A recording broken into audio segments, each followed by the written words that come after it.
Rebonjour à toutes et à tous. Nous nous retrouvons maintenant en direct depuis Rio de Janeiro pour la suite de ce voyage apostolique du pape au Brésil. Mais cette fois-ci, donc, après la messe célébrée dans la cathédrale Saint-Sébastien de Rio de Janeiro, eh bien, en compagnie de milliers d'évêques, de prêtres et de religieux et religieuses et séminaristes, nous retrouvons maintenant le pape pour une rencontre avec la classe dirigeante du pays.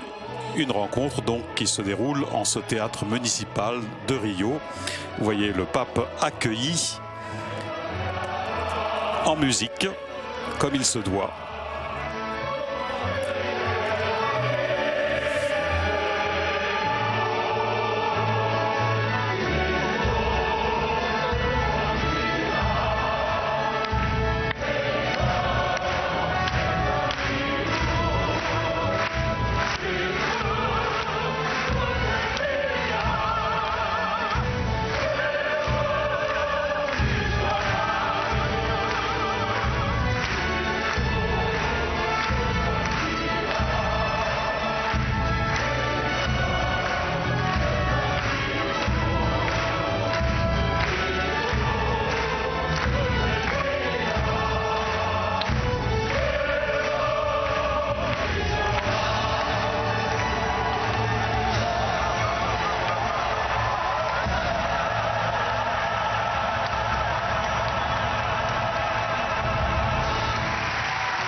Santo Padre, aqui nesse teatro, Saint-Père, está refletida boa parte ici dans ce théâtre se reflète une bonne partie de la société brésilienne. diversos atores sociais das mais diferentes Divers áreas, acteurs sociaux de abertos ao différentes diálogo, aires, em busca de uma sociedade que seja ouverts mais au justa, dialogue, mais en fraterna, recherche d'une mais société livre, plus em libre, profunda plus unidade fraternelle, com os ideais cristãos. en unité Agradecemos profonde também avec les da idéaux cultura, também a direção chrétiens. do Teatro Municipal, por esse belo Nous momento remercions que le théâtre nós da municipal, arquidiocese e da jornada notre da archidiocèse, juventude, vimos que aqui acontecesse e também outros momentos. et nous voulions Então, aqui, que Santo les, Padre, les journées membros mondiales de dos la poderes jeunesse judiciário, legislativo, arrivent à d'autres executivo, moments. os três níveis, Nous avons des membres também os exécutifs, membros do corpo législatifs, diplomático e consular, des membres du irmãos corps e diplomatique irmãs et cristãos de consulaire, diversas denominações, frères et sœurs de diverses dénominations et de representantes do mundo das différentes artes, da religions, ciência, dos esportes, des da représentants cultura, des arts, des sciences, des sports et de la membros culture, da sociedade civil, des membres des autoridades organisations de la militares, meios de société civile, comunicação, des autorités representantes de militaires, diversas des membres organizações des não médias, governamentais. des représentants des Santo ONG. Padre, muitos foram os acontecimentos de Saint-Père, importância para toda a il y a sociedade eu carioca e para o beaucoup país, d'événements importants testemunhado por esse teatro, témoignés dessa dans ce região. théâtre, Que este dans local cette région. continue a proporcionar o Que fortalecimento de nossa cet democracia, endroit continue à accueillir le sempre pautada renforcement de pelo notre diálogo, démocratie, pela busca do démocratie, bem comum, toujours guidée par sociais, la recherche du bien commun a et Igreja, la fin des em inégalités sua sociales. caminhada histórica, L'Église, dans sa sem marche renunciar à sua historique, missão evangelizadora, sans renoncer à sa e até mission mesmo como évangélisatrice, consequência dela, et même tem comme procurado une de ses dialogar conséquences, com toda a a sociedade, cherché à dialoguer avec l'ensemble de la société et a été mise au défi à contribuer et à collaborer à la construction d'un monde plus juste et plus fraternel. Les profondes transformations culturelles de notre nouvelle ère nous font entrevoir un nouveau moment historique avec lequel nous voulons collaborer. Au cours des dernières semaines, nous avons vu de grandes manifestations pacifiques de citoyens brésiliens, pour la plupart des jeunes, exprimant leur voix pour un pays plus juste et moins inégalitaire, à la recherche d'une vie plus digne et fraternelle. Ceci doit générer une participation plus démocratique et citoyenne. Nous prions pour que la jeunesse impulsionnée, pour que la jeunesse soit protagoniste d'un monde nouveau qui doit renouveler l'espérance et un nouveau lendemain. Nous avons la certitude qu'avec des valeurs chrétiennes, tout va arriver dans la paix.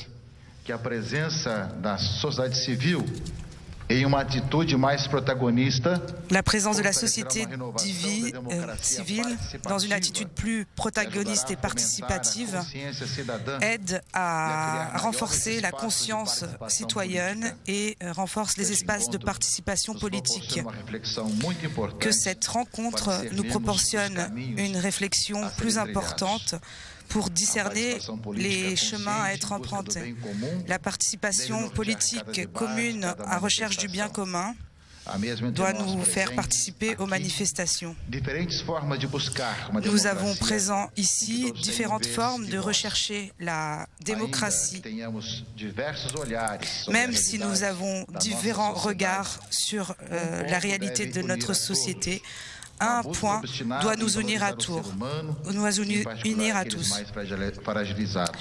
Une recherche obstinée dans la valorisation de l'être humain, en particulier les plus vulnérables. Nous avons besoin et devons affirmer le rêve de justice, de paix et de réconciliation de tous. Merci pour la présence de tous et chacun. Que cette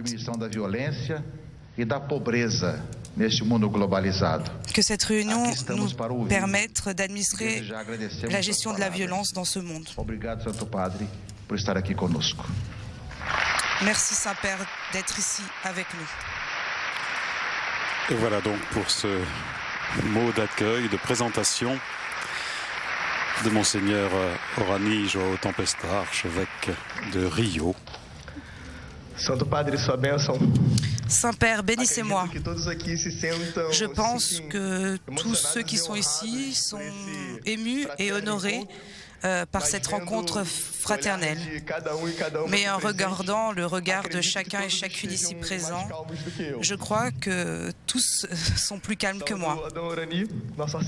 Je vous salue, Monseigneur Orani, notre évêque qui a travaillé pour que les journées jeunales de la jeunesse aient lieu ici. Je salue à toutes les autorités religieuses présentes ici, je salue les autorités civiles et je me réjouis de voir tellement de personnalités civiles réunies ici avec tant d'affection. Je m'appelle Valmir Junior, j'ai 28 ans, je fais partie de la pastorale de la jeunesse de l'archidiocèse de Rio de Janeiro. Je suis fruit du mariage de Marcia et de Valmir et je partage cette joie avec ma sœur Isabelle Christine ici présente. Et j'arrive pas à la voir, mais elle est là. Je suis résident d'une favela qui s'appelle Marcílio Dias du complexe de Marais et orphelin de père et de mère. Je crois que j'avais tout pour faire partie des statistiques et d'être un jeune, peut-être même exterminé à cause de la violence de nos villes. J'ai toujours vu à l'endroit où j'habite le trafic de drogue qui utilise les jeunes comme de la main-d'œuvre pas chère. Quand j'ai eu l'expérience d'utiliser des drogues pour la première fois, j'ai senti dans ma peau les douleurs de la jeunesse marginalisée par la dépendance chimique. J'ai surmonté cette fragilité, Saint-Père, quand j'ai reçu les encouragements de ma paroisse à faire une expérience de bénévolat dans la communauté paroissiale. Depuis lors, j'ai décidé de réécrire mon histoire. C'est le désir de découvrir le sens de ma vie qui m'a amené à définir des orientations nouvelles dans mon histoire. Aujourd'hui, je suis heureuse de pouvoir dire que grâce à ma bourse d'études, j'ai obtenu mon diplôme de professeur d'histoire à la PUC de Rio.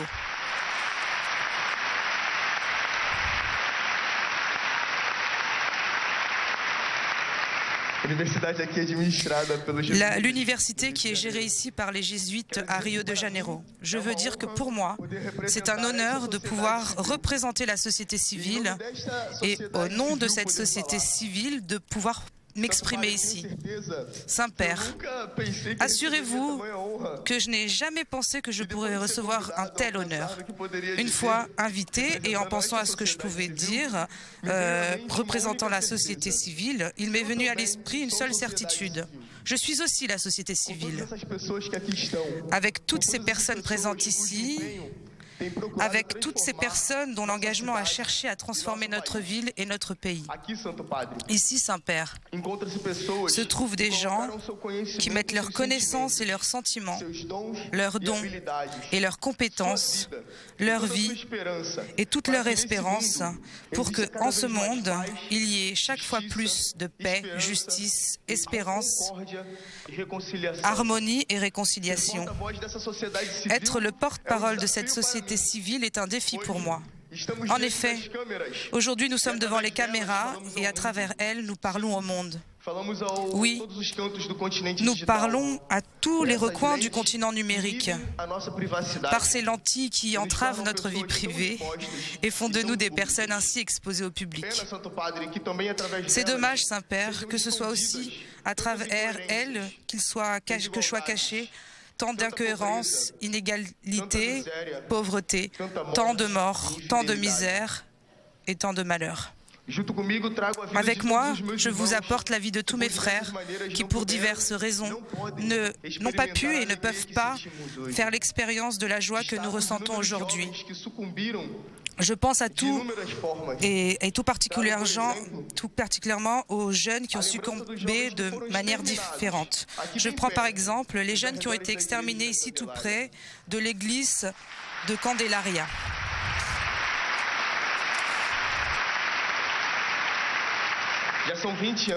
Cela fait déjà 20 ans, mais les souvenirs ne s'effacent pas de nos mémoires.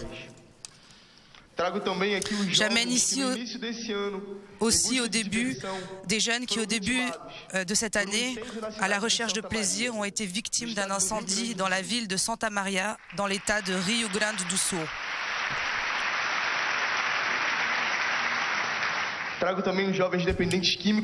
J'amène les jeunes toxicomanes et sans-abri qui, grâce à la mobilisation de beaucoup de gens, sont pèlerins et participent aux Journées mondiales de la jeunesse.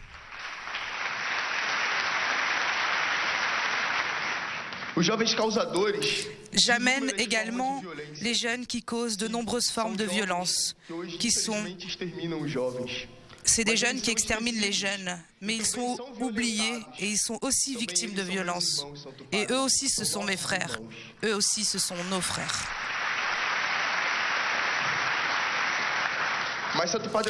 Mais Saint-Père, je n'apporte pas seulement avec moi la tristesse et les souvenirs de mes frères et mes sœurs victimes de violences. J'amène aussi les jeunes qui rêvent d'une aube nouvelle, qui construisent un monde nouveau, qui partagent leur vie.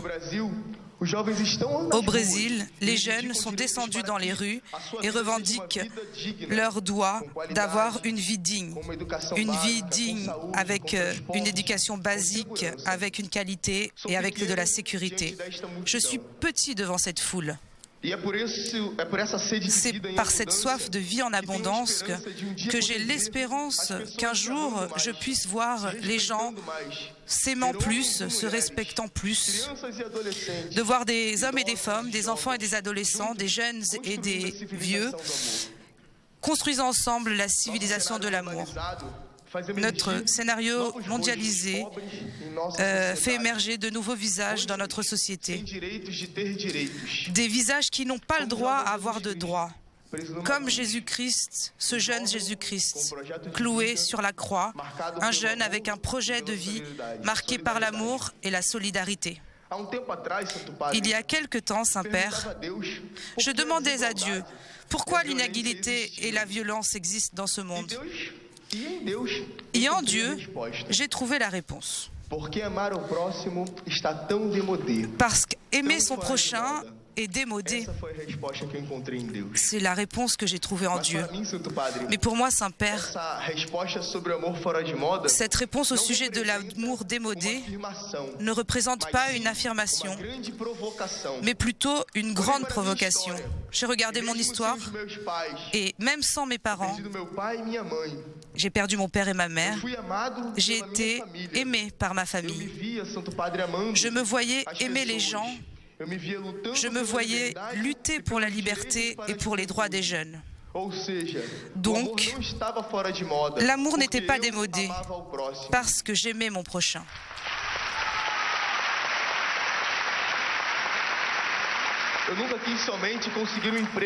Je n'ai jamais voulu uniquement réussir à obtenir un emploi stable en terminant là mes idéaux.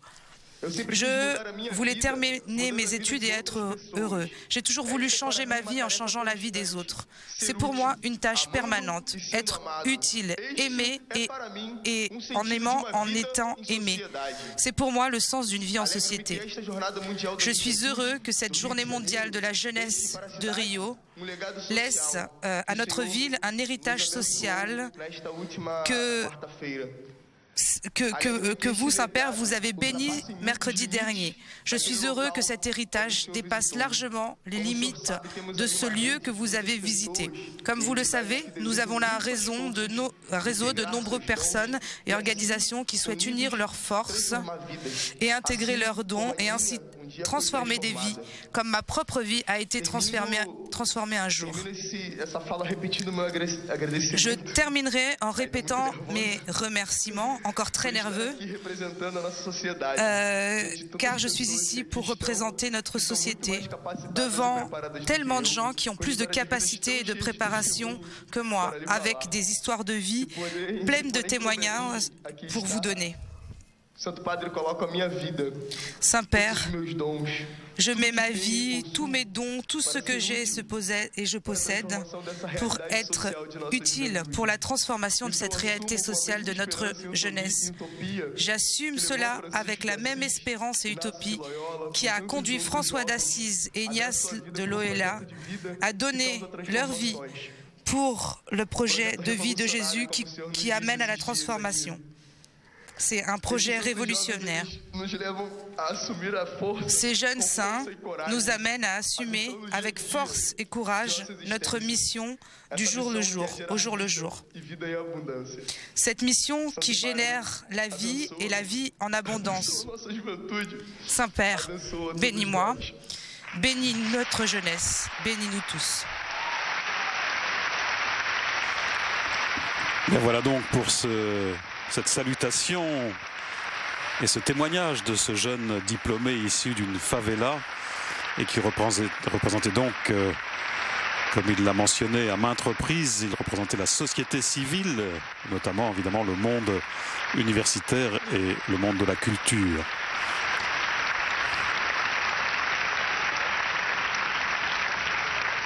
Onde reina o amor, verdadeiro amor, Deus aí está.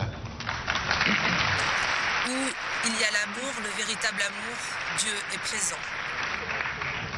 Começar?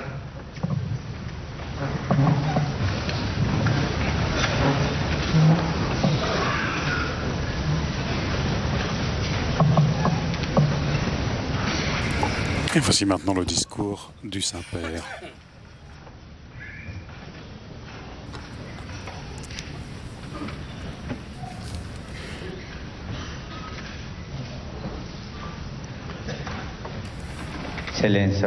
Excellences, Mesdames et Messieurs, bonjour. Je rends grâce à Dieu pour l'opportunité qui m'est donnée de rencontrer une représentation si qualifiée de responsables politiques et diplomatiques, culturels, religieux, académiques, d'entrepreneurs de cet immense Brésil. Je vous salue tous et je vous remercie de tout cœur. Je voudrais vous parler dans une belle langue portugaise, votre langue, mais pour mieux m'exprimer, pour dire ce que j'ai dans mon cœur, je préfère parler en espagnol. Je vous prie de m'excuser.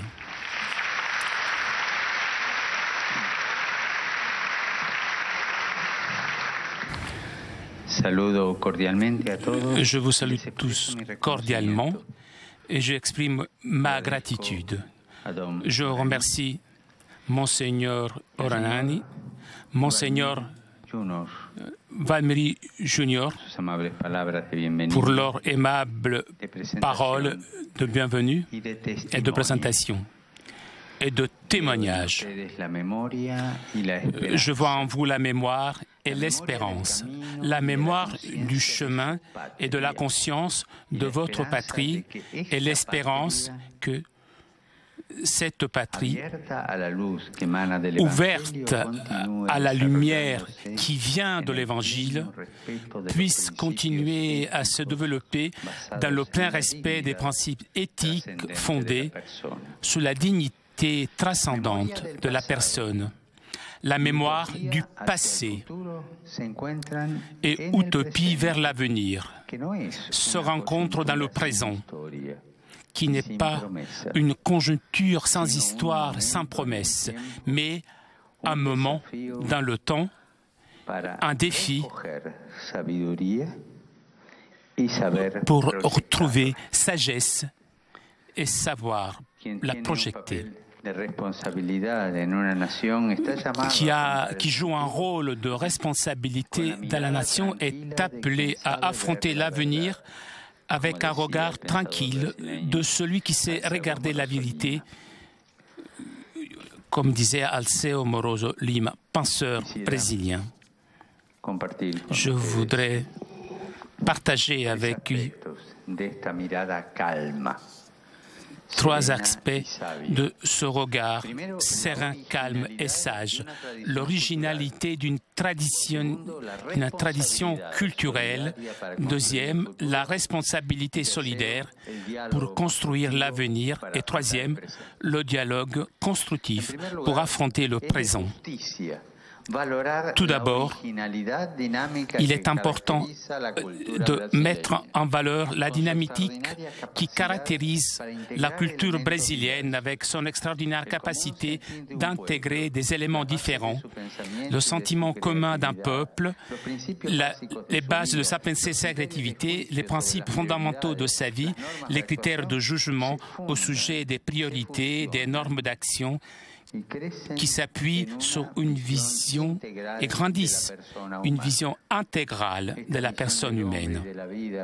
Cette vision de l'homme et de la vie, caractéristique du peuple brésilien, a beaucoup reçu de la sève de l'Évangile, grâce à la foi en Christ, l'amour vers Dieu et la fraternité avec le prochain.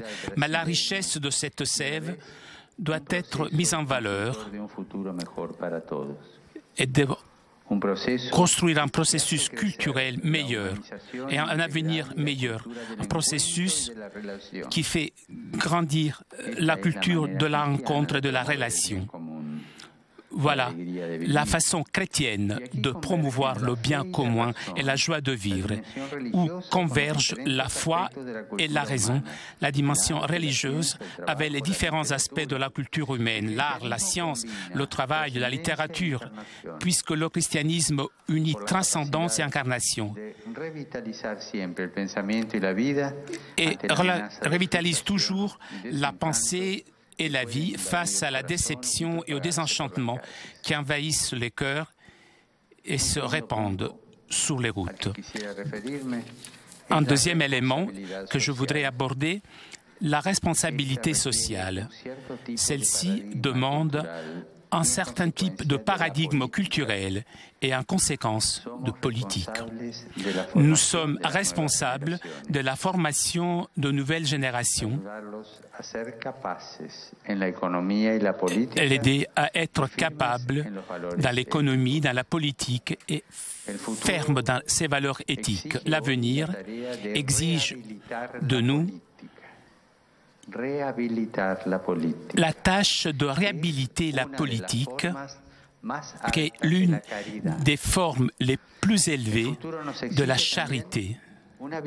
L'avenir exige de nous aussi une vision humaniste de l'économie et une politique qui puisse toujours davantage faire participer la personne et qui évite l'élitisme et déracine la pauvreté. Personne ne doit manquer du nécessaire et que l'on puisse garantir à tous la dignité, fraternité et solidarité. Voici le chemin à suivre. Déjà au temps de prophète Amos, L'avertissement des dieux était très fort. Ils ont vendu le juste à prix d'argent et le pauvre pour une paire de sandales. Ils écrasent la tête des faibles sur la poussière de la terre et font dévier la route des humbles. Les cris qui demandent justice continuent aujourd'hui encore.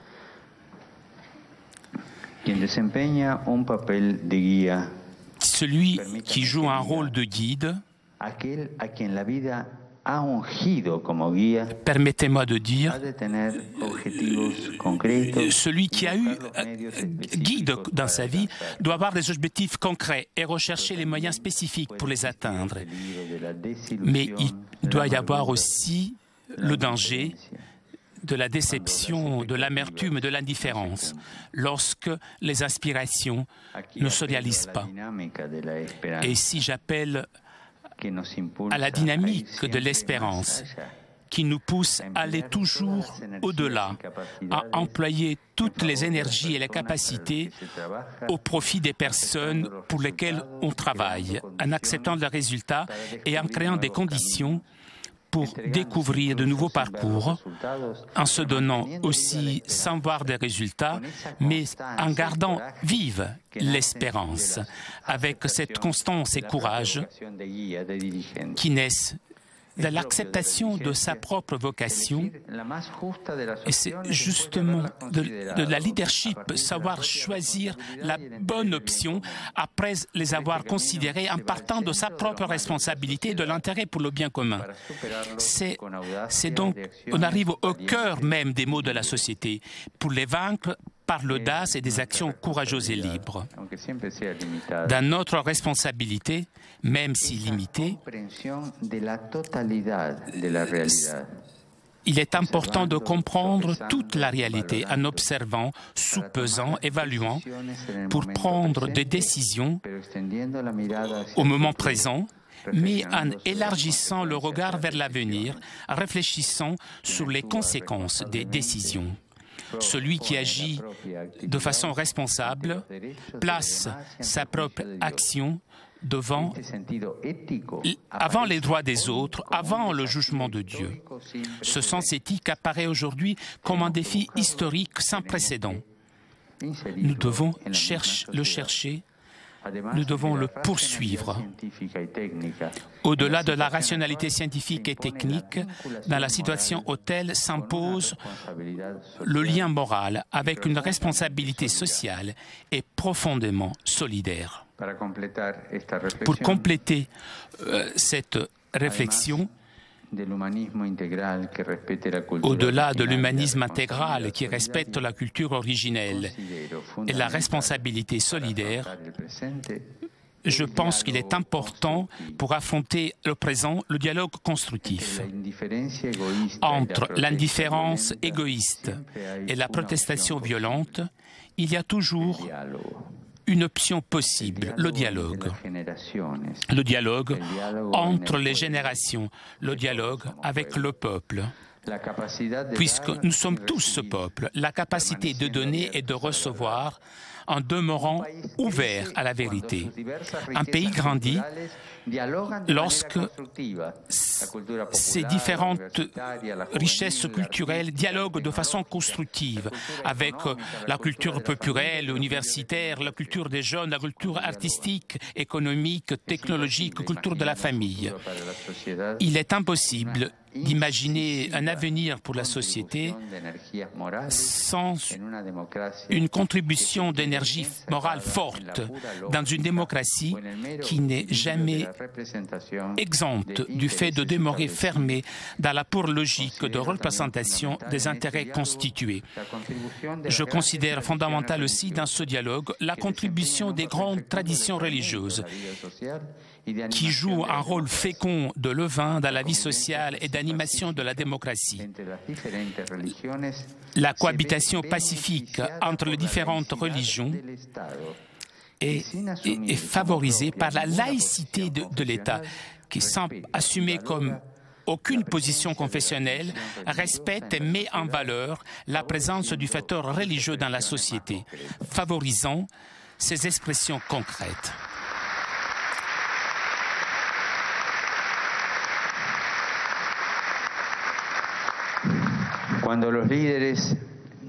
Quand les chefs des différents secteurs me demandent un conseil, ma réponse est toujours la même.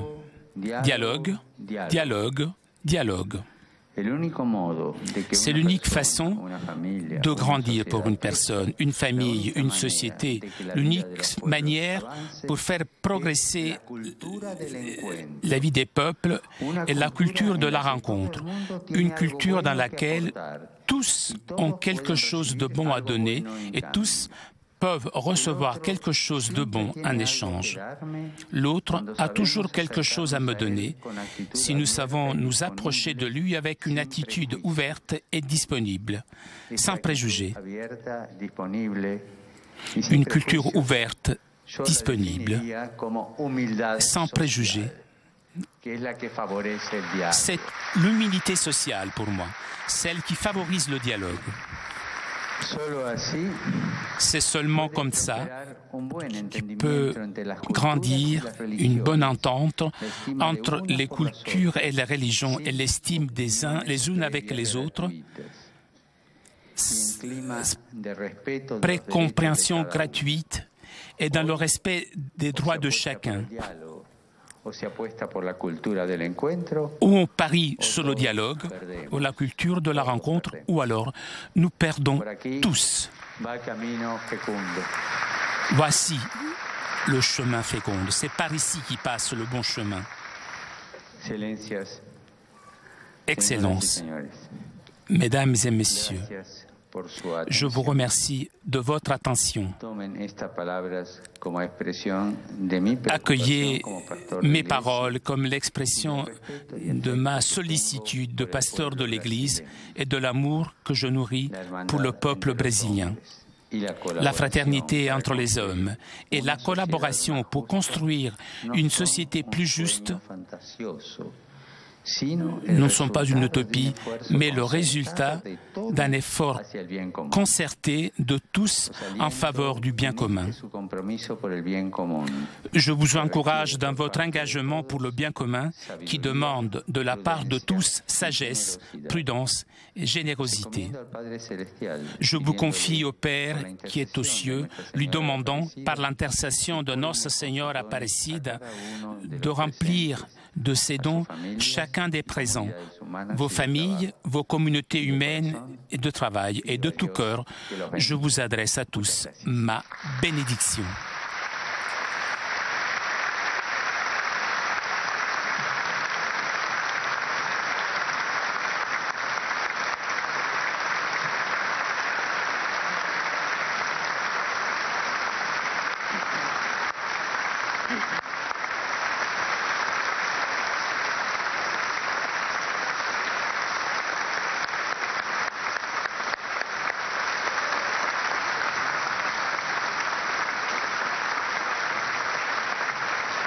Santo Padre, pedimos vossa licença para cantarmos canto que representa e symbolize Saint-Père, o que o Senhor acabou de nous dizer. demandons votre permission pour chanter un chant qui parle de ce que vous venez de dire.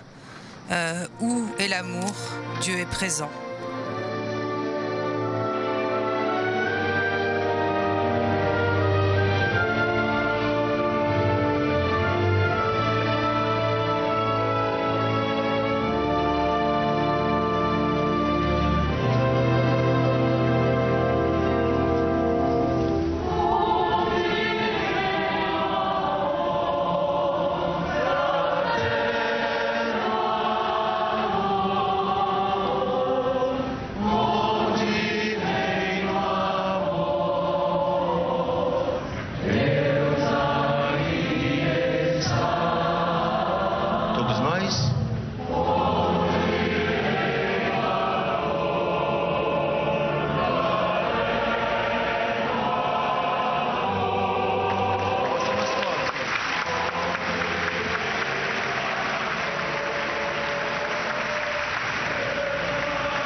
Voilà, là où son amour et charité, Dieu est présent. Vous voyez le pape qui a reçu ce bouquet entouré de ses enfants qui font partie de l'école de danse du théâtre municipal de Rio de Janeiro.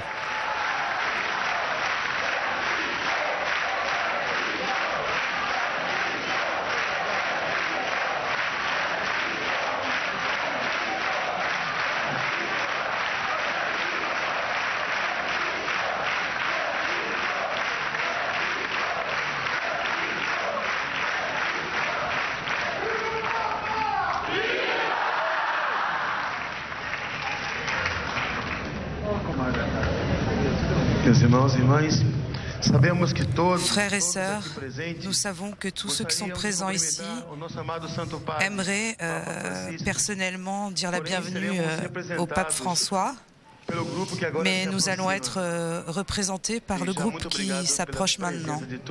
Et d'ores et déjà, merci beaucoup pour la présence de tous.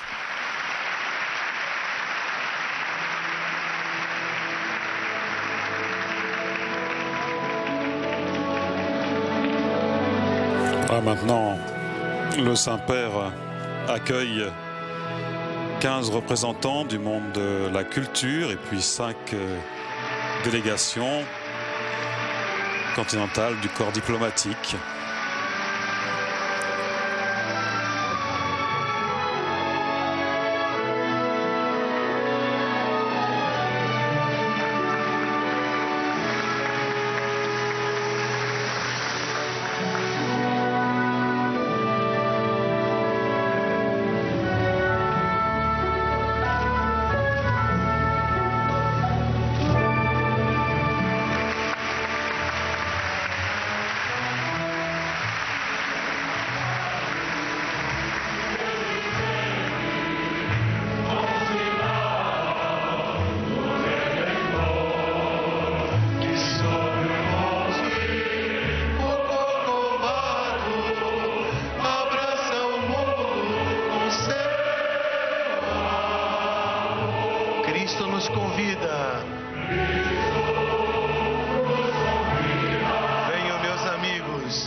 Christ nous invite à être missionnaires, chante le chœur et l'assemblée.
cantar de novo Onde Reina o Amor, Verdadeiro Amor.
Saint-Père, je suis la maman de Hugo. Je représente 150 mamans qui ont perdu leurs enfants. Je vous demande votre bénédiction.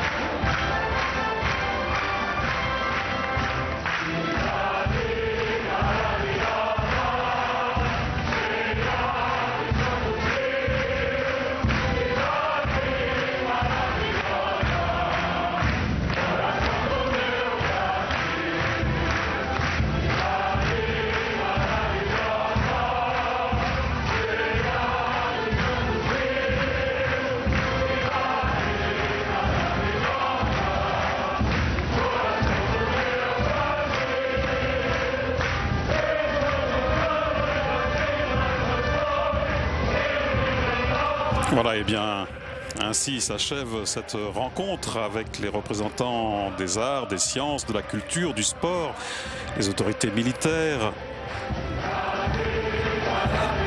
et aussi les différents représentants de la société civile, donc les membres des différentes confessions chrétiennes et de diverses religions qui accueillaient le Saint-Père donc en ce théâtre municipal de Rio de Janeiro. Le Saint-Père va maintenant quitter ce théâtre pour regagner sa résidence à Sumaré, résidence où il demeure donc durant tout son séjour au Brésil.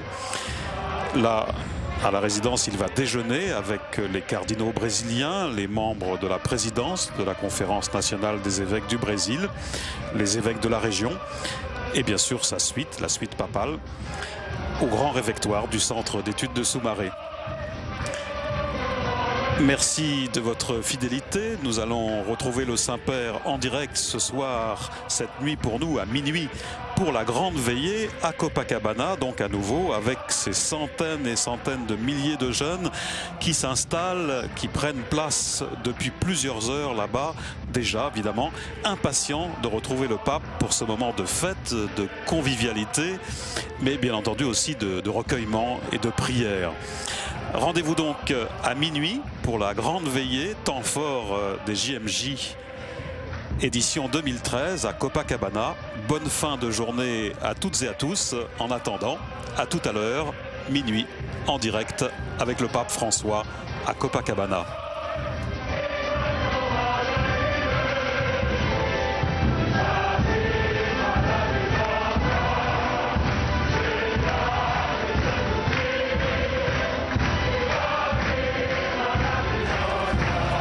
Et puis n'oubliez pas, bien sûr, de retrouver tous ces programmes en podcast sur ktotv.com et naturellement, tous les soirs, le journal des JMJ à 19h40. Et bien sûr, tout au long de ces journées mondiales de la jeunesse, les différents flashs sur les JMJ. À tout à l'heure, 0h. à Copacabana.